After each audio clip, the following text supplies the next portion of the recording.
Moi, je suis convaincue qu'il y a quelque chose de très grave qui est arrivé à ma sœur. Ma fille est partie prendre une marche puis elle n'est jamais revenue. Et c'est pas normal. L'ombre du doute, le mystère Marilyn. À écouter en exclusivité sur Radio-Canada Audio. Nous sommes le lundi 15 juin. Voici à la une.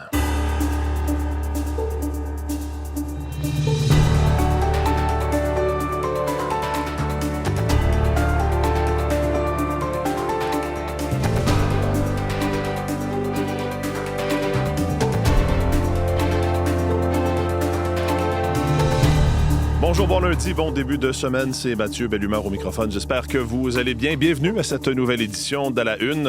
Oui, grosse journée en termes d'information. Vous avez sans doute entendu cette nouvelle tombée hier en fin de journée. Une entente pour mettre fin à cette guerre au Moyen-Orient entre l'Iran et les États-Unis. Un accord cadre, donc 60 jours pour négocier des points qui ne seront pas simples à négocier.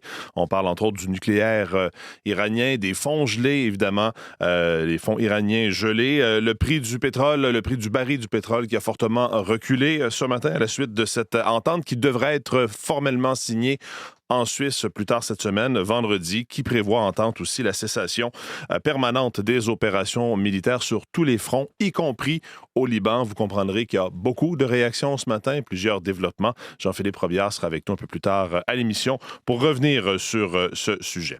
L'équipe est réunie autour de moi, oui, à cette heure-ci. Julie-Jasmine Boudreau, Olivier Pellerin et Véronique Méran. Bonjour à vous trois. Bonjour. On va parler ensemble, Julie-Jasmine, aux actualités culturelles de ce concert d'hier au Franco de Montréal, en hommage à l'album Le Dôme de Jean Leloup. Il y a 30 ans, cet album paraissait. Et donc, j'y étais pas, mais j'y étais, Mathieu. OK. Comment vous faites ça? La téléportation. On veut savoir. Le grand mystère de la vie. Non, ça, c'est le nouveau film de Steven Spielberg. Je vous en reparlerai tantôt, d'ailleurs. Non, parce que c'était diffusé sur Ici Musique. Et c'est ce que j'ai fait. Donc, en pantoufle, dans le confort de mon foyer, okay. J'ai vécu un moment Jean Lelouesque. Oh, Jean Lelouesque. Ah, ouais. Est-ce qu'il était là? Ah, ça, c'est le grand mystère, mais non, le miracle n'est pas survenu, malheureusement. Okay. Pas parce qu'on ne l'a pas réclamé, je peux vous le dire. On s'en reparle un peu plus tard. Tout de suite, on va y aller avec les sports. The perfect storm in the 20th anniversary of their first title. Once again, the Carolina Hurricanes are Stanley Cup champions. Ouais, une tempête parfaite s'est abattue sur Las Vegas, Olivier, hier. Et les Hurricanes de la Caroline, on l'entendait dans l'extrait, sont les champions en titre de la Coupe Stanley. Oui, champions en titre maintenant. Ouais. Avec cette victoire hier de 3-0, on a retrouvé encore une fois les Hurricanes de la Caroline qui ont fait souffrir beaucoup d'équipes en séries éliminatoires hier. Une équipe éreintante, une équipe fatigante. Et c'est cette équipe qui décroche la Coupe Stanley. Après 20 ans d'absence ou d'attente, 2006, c'était la première fois que l'équipe soulevait la Coupe avec Rod Brindamour en tête comme capitaine et qu'il l'avait soulevé au-dessus de la tête. Et là, il le fait avec son équipe, avec ses joueurs en tant qu'entraîneur.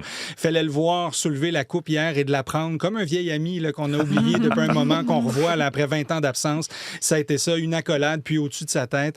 Ensuite, et d'ailleurs, lorsqu'il a été questionné sur cette Coupe Stanley, la différence de la remporter comme joueur et comme entraîneur, il dit, moi, à l'époque, quand je l'ai remportée, c'était ma Coupe Stanley. Cette année, on la remporte. Oui, je suis fier de l'avoir comme entraîneur, mais je suis content pour mes joueurs qui ont travaillé fort pour la remporter. Jordan Staal en tête, à 37 ans, qui a décroché le titre, le trophée Conn Smythe, donc le titre de joueur par excellence des séries éliminatoires, parce qu'il a été exceptionnel durant ces séries, mais surtout en série finale de la Coupe Stanley. Il a marqué dans 5 des 6 matchs de cette série finale de la Coupe Stanley contre les Golden Knights de Vegas, et il aura certainement pesé lourd dans la balance. Brandon Bossy aussi, le gardien de but, qui est arrivé en relève dans cette finale de la Coupe Stanley, alors qu'il avait été réserviste tout au long de ces séries, qu'il avait été le meilleur gardien de l'équipe en saison régulière et qui s'est dressé encore une fois pour aller chercher ce blanchissage hier, mais surtout ce joueur qui n'a pas été repêché, ignoré par les équipes de la Ligue nationale et qui, comme ça, devient champion de la Coupe Stanley. Plusieurs belles histoires, mais c'est toute une célébration et félicitations aux Hurricanes de la Caroline qui ont terminé cette série en 6 et qui sont maintenant champions de la Coupe Stanley. Et si je ne me trompe pas, si mon calcul est bon, Olivier, je pense que dans tout le tournoi de fin de saison, ils ont perdu 3 matchs. Oui, exactement. Dont un contre le Canadien. C'est fascinant quand même. C'est quand même incroyable. Oui, exactement. Tout un parcours. Les meilleures équipes. Parlons de la Coupe du monde de soccer qui se poursuit après des victoires convaincantes de l'Allemagne et de la Suède hier. Oui, effectivement, et ça se poursuit aujourd'hui. On verra donc l'entrée en scène de l'Espagne, entre autres, une des équipes, une de ses puissances qu'on souhaite voir dans cette Coupe du monde. L'Espagne qui jouera contre le Cap-Vert, ce sera à midi, heure de l'Est. Dans les matchs d'hier, il faut mentionner, entre autres, la Suède qui a remporté son match face à la Tunisie. C'était le dernier match de la journée. Ça a été une très bonne sortie pour les Suédois qui ont terminé ce match avec une victoire de 5-1. Et l'Allemagne aussi, qui n'a fait qu'une bouchée de Curaçao hier.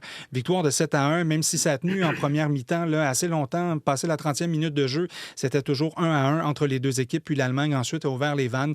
Victoire de 7-1. Donc dans les matchs d'aujourd'hui, de ces puissances, je vous parlais de l'Espagne, mais il y aura aussi la Belgique qui jouera son premier match à 15h et de l'Iran.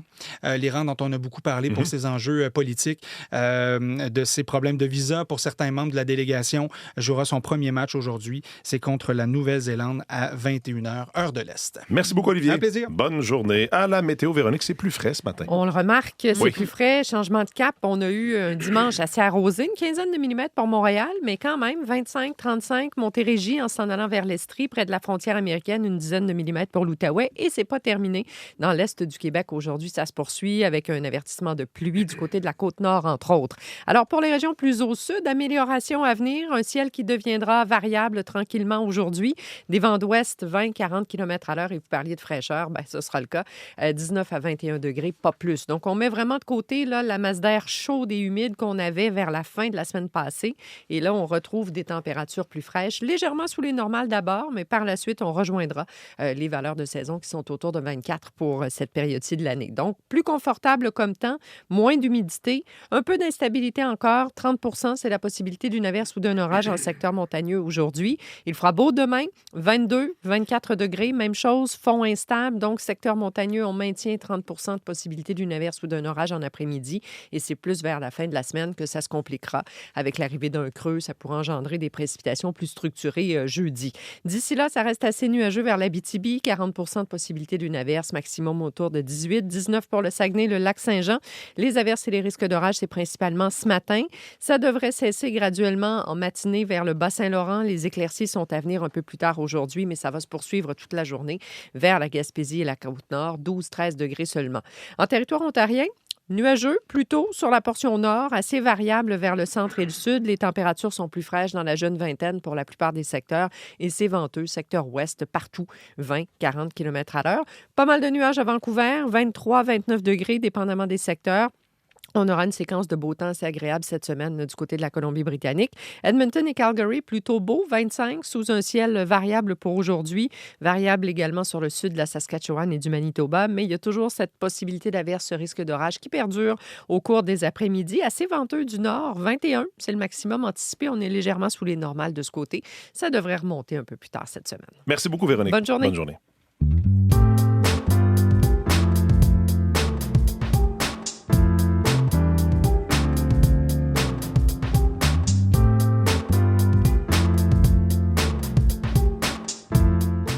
À la une des différents quotidiens de ce matin, évidemment que cet accord cadre entre les États-Unis et l'Iran retient l'attention un peu partout dans le monde. C'est la une de la presse de ce matin. On va y revenir, je vous le disais, sur les détails avec Jean-Philippe Robillard. Le temps de vous parler de la chronique ce matin de Laura Julie Perrault qui titre « Une paix pétrolière » et elle reprend un extrait de la publication de Donald Trump sur les réseaux sociaux hier. « Navires du monde, démarrez vos moteurs, laissez le pétrole couler ».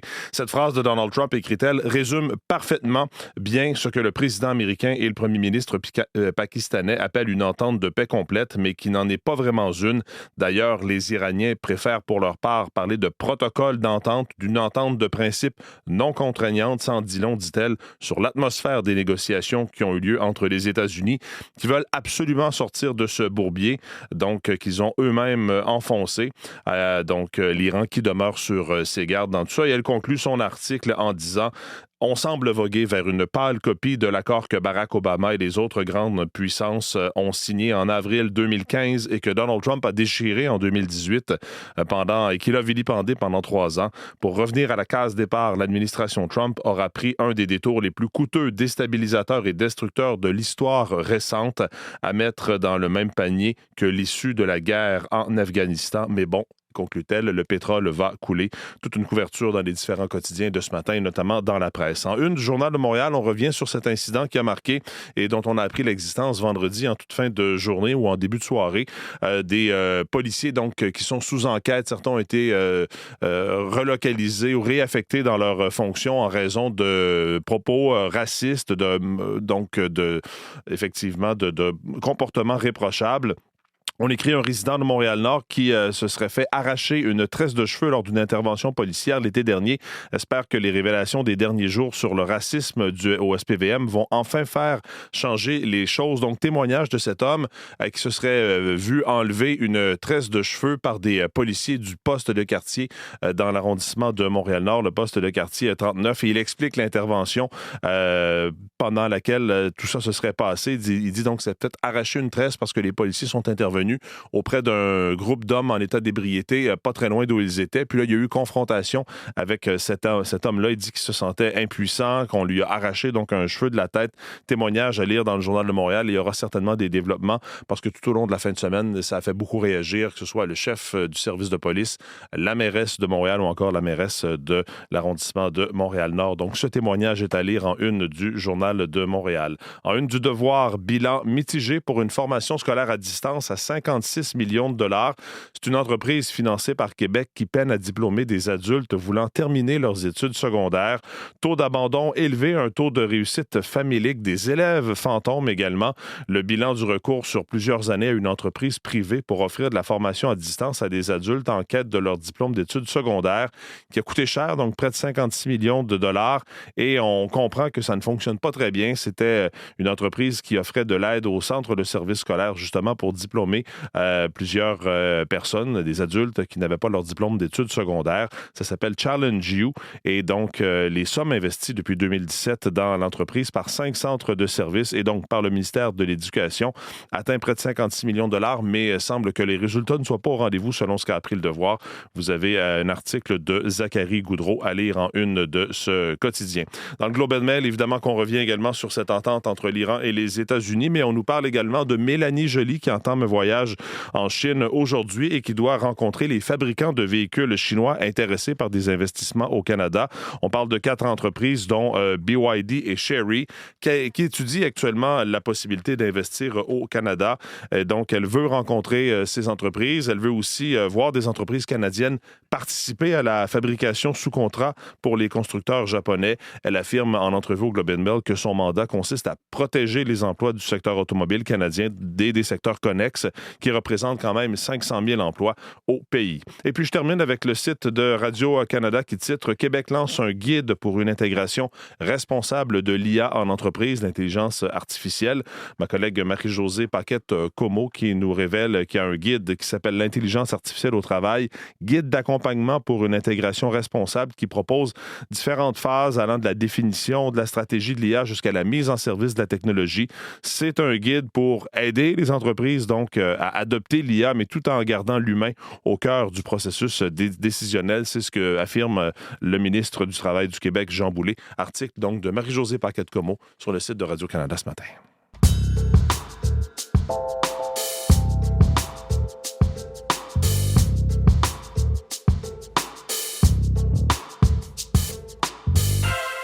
Alors oui, je vous le disais depuis le début de l'émission, après plus de 3 mois de conflit armé entre les États-Unis et l'Iran, il y a un protocole d'entente pour mettre fin à cette guerre. Tout ça serait signé vendredi en Suisse. Les hostilités qui cesseraient sur tous les fronts, y compris au Liban. Jean-Philippe Robillard est avec nous en studio. Bonjour Jean-Philippe. Bonjour Mathieu. Alors oui, donc il y a eu cette entente. L'administration Trump et Téhéran disent que l'accord va entrer en vigueur vendredi. Oui Mathieu, et c'est important de mentionner que c'est un protocole d'entente. C'est pas un accord de paix paix. C'est un protocole d'entente donc de 60 jours qui prévoit la fin des hostilités sur tous les fronts, y compris au Liban.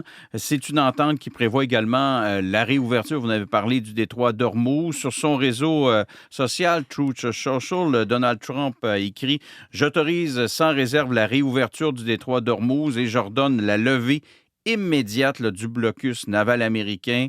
Navires du monde entier, mettez les moteurs en marche, que le pétrole coule à flot. » Donc, citation de Donald Trump. Alors donc, Mathieu, les États-Unis et l'Iran qui se donnent une 60aine de jours pour des pourparlers qu'on pourrait qualifier de plus précis, de plus techniques, pour tenter de conclure un véritable accord de paix, pour négocier là, les questions les plus sensibles, comme par exemple l'avenir du programme militaire nucléaire de l'Iran, voir ce qui va arriver de tout le stock d'uranium hautement enrichi que possède Téhéran, mais également l'autre question sensible, ce sont les avoirs iraniens qui sont gelés un peu partout dans le monde. Il y en aurait imaginé pour 24 milliards de dollars. Donc ça fera l'objet de négociations. Et c'est ce qui fait dire, Mathieu, à Thomas Junot, qui est professeur à l'École supérieure d'affaires publiques et internationales de l'Université d'Ottawa, qu'il y a encore beaucoup de chemin à faire pour parvenir à un véritable accord de paix. On l'écoute. On se donne 60 jours pour entamer des négociations, notamment sur le programme nucléaire, ce qui va être beaucoup plus difficile. Mais en pratique, ce qu'on a fait jusqu'ici, ça a été le plus facile. Moi, j'ai tendance à être assez pessimiste. Les désaccords sont tellement profonds entre les deux côtés, la méfiance est tellement élevée que le meilleur scénario, je pense qu'on peut espérer pour le reste de 2026, c'est que le cessez-le-feu tienne, qu'il n'y ait pas un retour à la guerre. Mais au-delà de ça, je pense pas que c'est réaliste d'avoir des attentes plus élevées, là. Entente donc on a appris l'existence de cette entente hier, juste avant ce gala pour le 80e anniversaire d'ailleurs du président Donald Trump en face de la Maison-Blanche. Oui. Et les réactions depuis sont très nombreuses. Oui, il y a entre autres le premier ministre du Canada, Mark Carney, qui a salué ce protocole d'entente, qui a affirmé qu'un véritable cessez-le-feu, selon lui, durable, ça doit à la fois garantir la réouverture du détroit d'Ormuz, mais également contrer cette menace du programme nucléaire iranien. Il y a aussi le président français, Emmanuel Macron, qui a réagi. On l'écoute. L'objectif sera de voir les conséquences de cet accord, le soutien au Liban, la réouverture d'Ormuz dans la durée et évidemment la conclusion d'un accord sur le nucléaire et le balistique. Et ce qui serait intéressant de voir, Mathieu, c'est la réaction du gouvernement Netanyahou, du gouvernement israélien, Israël qui n'a pas encore réagi. Je vous invite à écouter à ce sujet Charles-Philippe David. Est-ce que le premier ministre d'Israël va donc obtempérer à cette volonté de Trump de suspendre toute action militaire contre le Liban ou au Liban, contre le Hezbollah? Il faudra s'en assurer. Netanyahou, ce ne serait pas la première fois qu'il voudrait faire à sa tête. Alors, il n'y a pas de doute, Mathieu, que ce protocole d'entente entre Washington et Téhéran, ça va prendre beaucoup de place lors du sommet du G7 qui s'ouvre aujourd'hui en France. Ouais. Merci beaucoup, Jean-Philippe. Merci, au revoir. Bonne journée.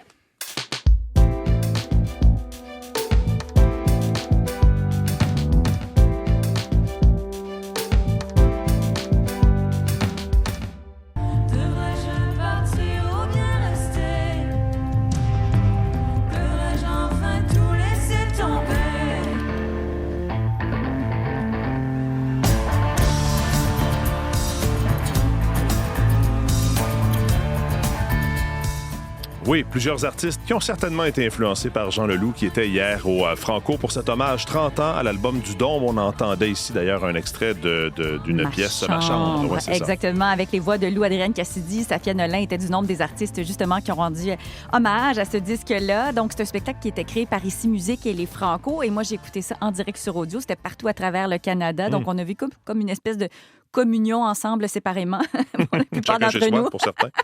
Alors, donc 30 ans en arrière, un voyage dans le temps, justement. Des chansons qui ont été présentées dans le désordre et c'est Olivier Robillard-Lavaux qui était comme l'entremetteur sur nos ondes à la radio qui disait « Ah là, un tel monte sur scène, il est habillé de cette façon, là, l'autre vient le rejoindre.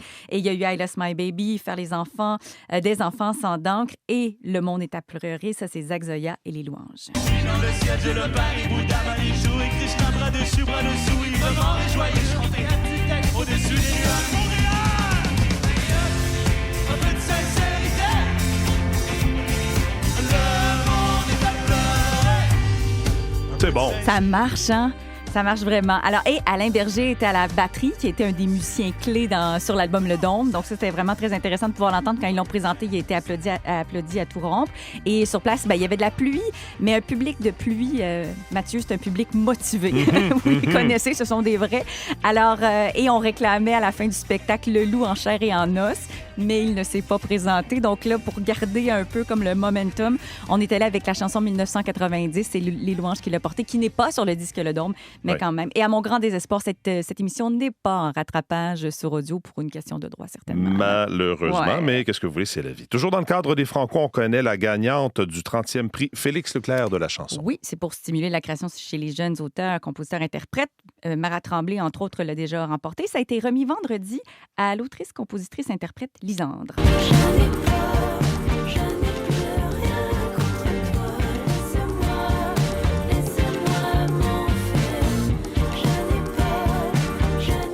Elle a 33 ans, elle est de Boucherville, donc du bien bon monde, hein, Mathieu, pour vous et moi.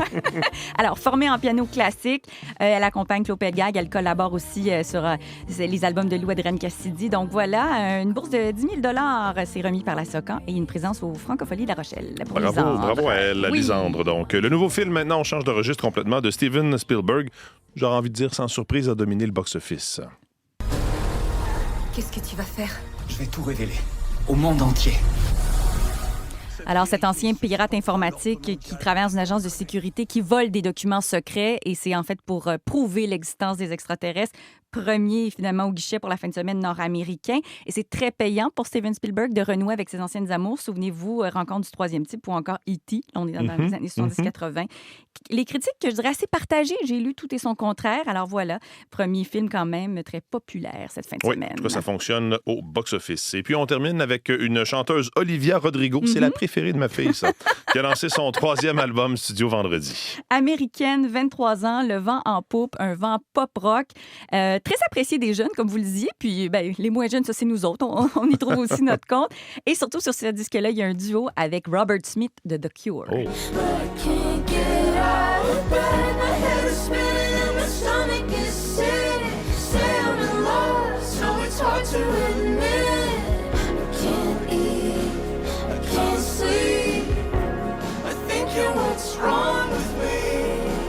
Même un duo avec Robert Smith de The Cure, c'est pas bien. Banal. Et d'ailleurs, il est passé d'idole à mentor. Il s'occupe d'elle dans sa carrière, lui prodigue des conseils.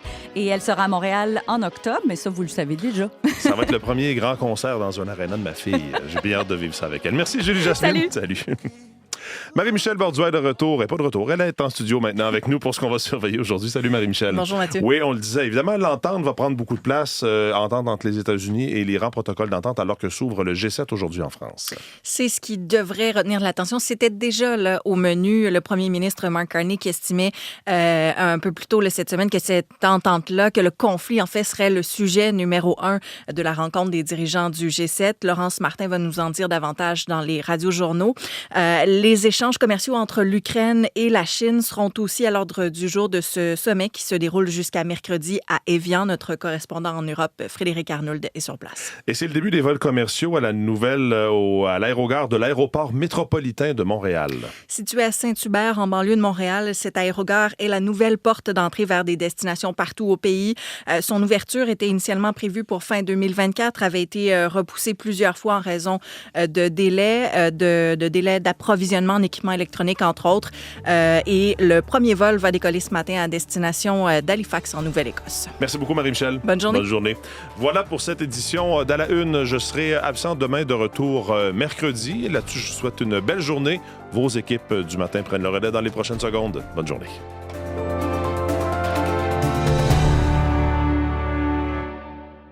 Deux balados sur des événements marquants. Scandale financier. Au début de l'année 2004, il y avait quand même des signaux d'alarme. L'histoire en personne.